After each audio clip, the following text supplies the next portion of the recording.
Inilalayo mo na naman ang sarili mo sa iba. Pakiramdam tuloy nila, hindi ka marunong makisama. Meron kang mabigat na problema o ginawa mo ng bisyo ang mapag-isa. Ang totoo niyan, hindi mo naman gustong mapag-isa lang. Natatakot ka lang. Natatakot ka na yung darating ay aalis din. Yung mag-aalaga ay magsasawa.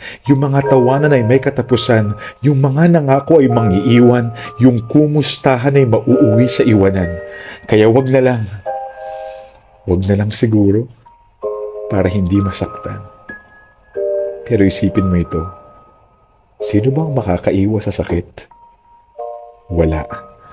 Kailangan mo lang piliin yung sakit na magbibigay sa iyo ng magandang alaala. Yung sakit na dahil sumubok ka, naging masaya ka, ginawa mo ang tama. Pero ito ang sigurado ko. Kung meron kang pananampalataya, hinding-hindi ka mag-iisa. Sasamahan ka niya. Ngiti na. Follow for more.